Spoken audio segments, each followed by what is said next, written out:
नमस्कार दोस्तों, स्वागत है आपका हिंदी नॉलेज शो में। तो दोस्तों, आखिरकार 3 साल का इंतजार अब खत्म हो चुका है। भारतीय नौसेना जो चाहती थी, आखिरकार सरकार उन्हें दिलाने में सफल रही है। और यकीन मानिए, ये भारतीय नौसेना के लिए एक बहुत बड़ी राहत की खबर भी है, क्योंकि इस हथियार की जरूरत उन्हें हद से ज्यादा थी और आखिरकार अब उन्हें ये मिल जाएगा। लेकिन ये हथियार है कौन सा?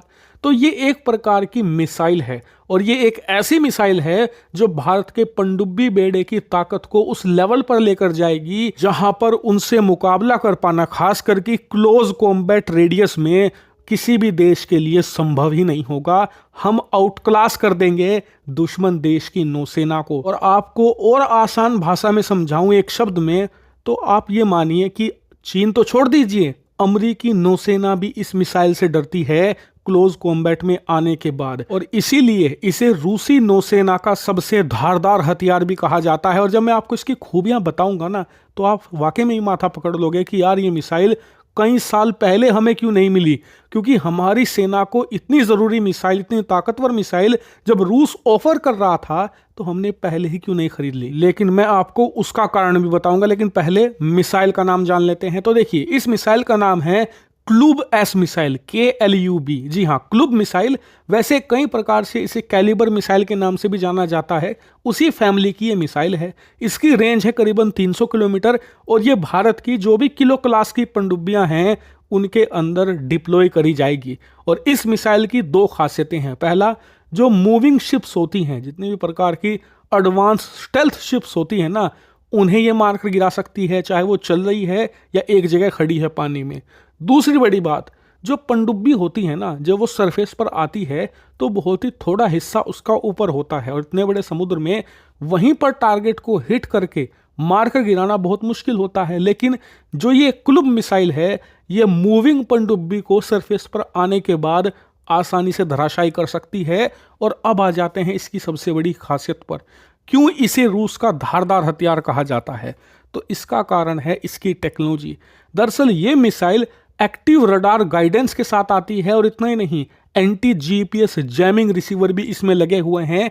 इस वजह से चाहे दुनिया का कितना भी एडवांस शिप क्यों ना हो, चाहे वो अमेरिका का जंगी बेड़ा ही क्यों ना हो, एक बार इसकी रेंज में आ गया, एक बार 300 किलोमीटर के इसके इलाके में आ गया, तो बच नहीं सकता। कितनी ही जैमिंग कर ले इसकी, कितना ही इलेक्ट्रॉनिक वॉरफेयर सिस्टम इस्तेमाल कर ले, आप रोक ही नहीं पाओगे। हालांकि कुछ लोग हैं कहेंगे कि यार, फिर भी रेंज कम है, 300 किलोमीटर बहुत कम है, कम से कम 600-700 होनी चाहिए थी। तो देखिए, इसका इलाज भी है हमारे पास। हम इसे अपने युद्धपोत पर तैनात नहीं करेंगे, हम इसे तैनात करेंगे अपनी किलो क्लास की पनडुब्बियों पर।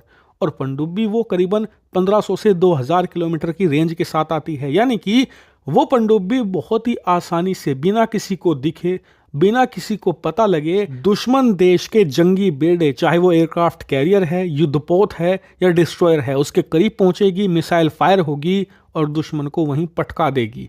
इसीलिए ये मिसाइल ज्यादा खतरनाक मानी जाती है पनडुब्बी के साथ। वैसे इसके कई वेरिएंट है, जिसमें आप शिप पर तैनात कर सकते हैं या किसी डिस्ट्रॉयर पर तैनात कर सकते हैं।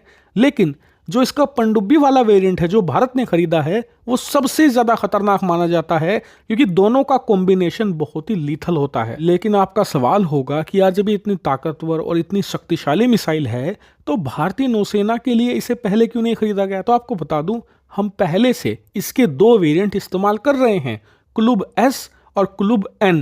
लेकिन जो इसका क्लूब S वेरिएंट है, वो पुराना हो चुका था, 1994 में बना था।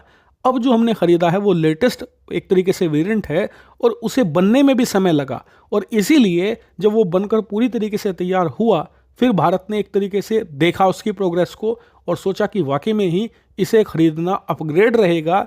और फिर भारत ने इसकी नेगोशिएशन शुरू करी, और अब 6 से लेकर 8 महीनों के बाद इसका ये लेटेस्ट वेरिएंट की डील हो चुकी है, और भारतीय नौसेना को जल्द ही मिलनी शुरू हो जाएगी।